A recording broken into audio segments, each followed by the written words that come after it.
पिछली कड़ी में हमने चर्चा की थी कि हुमायूं ने कालानूर, दीपालपुर तथा लाहौर सहित पंजाब के अनेक नगरों एवं गांवों पर कब्जा कर लिया। हुमायूं ने अपनी एक सेना बैराम खां के नेतृत्व में हरियाणा की तरफ भेजी थी। उस काल में हरियाणा अलग प्रांत नहीं था, अपितु पंजाब प्रांत का ही एक हिस्सा था।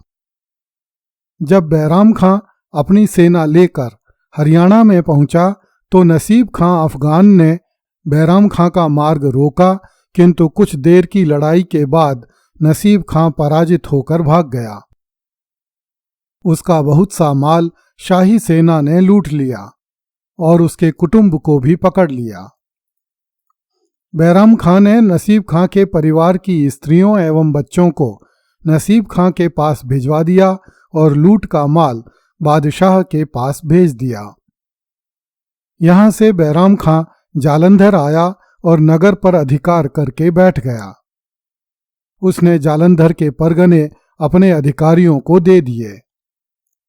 इसी बीच हुमायूं के अमीर सिकंदर खां उज्बेक ने सरहिंद पर कब्जा कर लिया।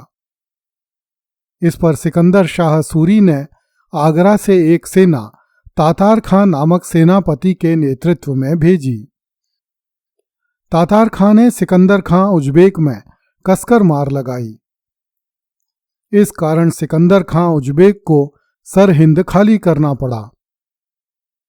बैराम खां ने सिकंदर खां उज्बेक की इस कायरता को पसंद नहीं किया तथा खुलेआम सिकंदर खां उज्बेक की भर्त्सना की। कुछ दिनों बाद हुमायूं भी लाहौर से चलकर जालंधर आ गया और बैराम खां से मिला। यहां से हुमायूं मच्छीवाड़ा की तरफ बढ़ा। जब वह मच्छीवाड़ा के निकट पहुंचा तब तक उस क्षेत्र में बरसात आरंभ हो चुकी थी तथा सतलुज नदी में बाढ़ आने की आशंका थी। इसलिए हुमायूं के अमीरों ने हुमायूं को सलाह दी कि इस समय नावों पर कब्जा कर लेना चाहिए, किंतु नदी पार करने में जल्दबाजी नहीं करनी चाहिए। बैराम खां बेग को ज्ञात था कि अफगानों की एक बड़ी सेना नदी के दूसरी तरफ आ रही है। इस समय विलंब करने से अफगानों को तैयारी करने का समय मिल जाना निश्चित था। यदि अफगानों की सेना नदी के उस पार आ गई तो बादशाह की सेना उस पार नहीं जा सकती थी। इसलिए बैराम खां ने कहा कि मैं नदी पार करके आगे जाता हूं, आप लोग मेरे पीछे आ जाना। जब बैराम खां ने नदी पार कर ली तब अन्य अमीरों को भी उसका अनुकरण करना पड़ा और बादशाह भी नदी पार करके दूसरी ओर आ गया। कुछ ही समय बाद अफगानों की सेना भी आ पहुंची। दोनों पक्षों में उसी समय युद्ध आरंभ हो गया। निश्चित रूप से अफगानों की सेना हुमायूं पर भारी पड़ने वाली थी, किंतु थोड़ी ही देर में अंधेरा होने से युद्ध थम गया।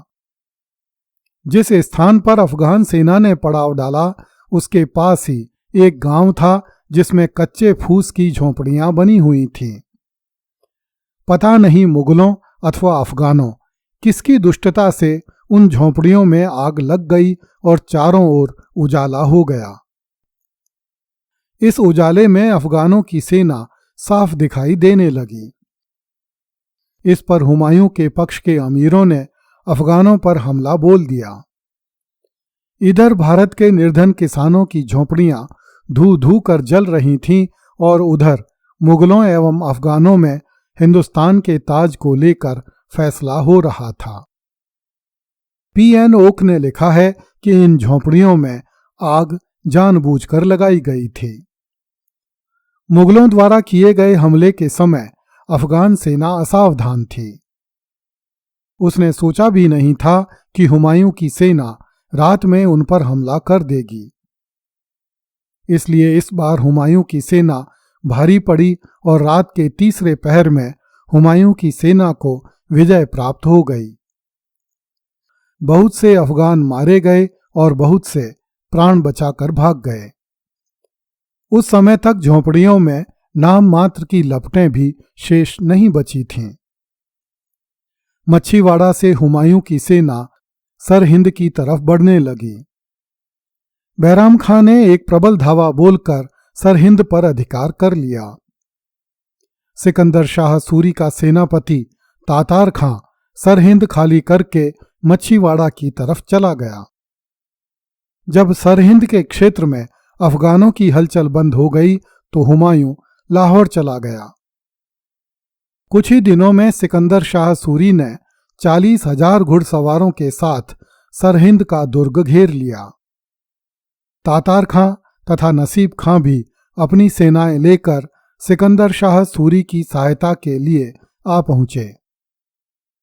बैराम खां ने सरहिंद के दुर्ग में मोर्चाबंदी की, किंतु उसके पास इतने सैनिक नहीं थे जो सरहिंद की रक्षा कर पाते। इसलिए बैराम खां बेग ने बादशाह हुमायूं को संदेश भिजवाया कि वह तुरंत लाहौर से प्रस्थान करके सरहिंद आए। किंतु उस समय हुमायूं उदरशूल से पीड़ित था, अतः वह लाहौर से रवाना नहीं हो सका। बैराम खां जी जान से सरहिंद की रक्षा कर रहा था। वह नहीं चाहता था कि सरहिंद को खाली करके भागने का कलंक सिकंदर खां उज़्बेक की तरह बैराम खां के माथे पर भी लगे। अतः बैराम खां संघर्ष करता रहा।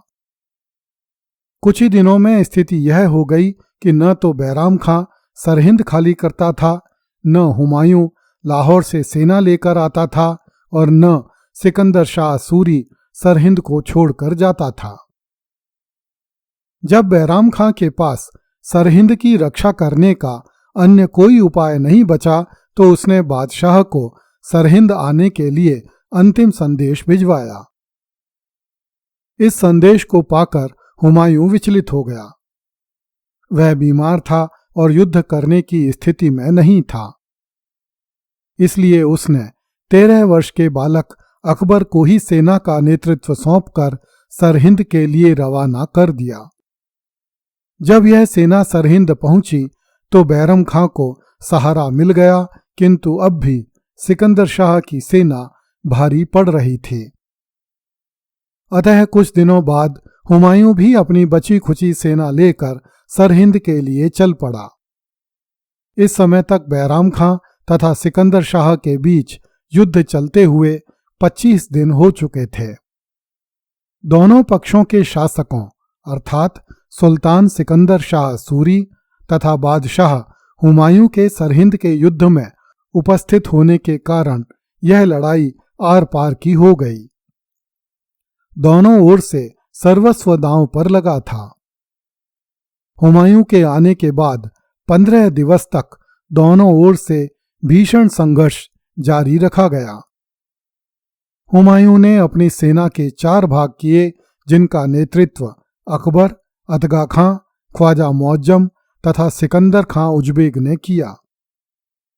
बैराम खां सरहिंद के भीतर से मोर्चा संभाल रहा था। अंत में मुगलों की विजय हुई और अफगान पीठ दिखाकर भाग गए। सिकंदर शाह सूरी भी उन्हीं के साथ भाग छूटा। इस समय तेज आंधी चल रही थी और बरसात भी होने लगी थी, इसलिए हुमायूं की सेना भागते हुए अफगानों का पीछा नहीं कर सकी। हुमायूं के सैनिकों ने सिकंदर शाह का खेमा लूट लिया, जहां से अपार धन प्राप्त हुआ। यह धन बादशाह को समर्पित कर दिया गया। अब हुमायूं के लिए दिल्ली दूर नहीं थी। सिकंदर खां उज़्बेक को उसी दिन दिल्ली पर अधिकार करने के लिए रवाना कर दिया गया। हुमायूं की ठोकर से सूर सल्तनत ताश के पत्तों की तरह ढह चुकी थी।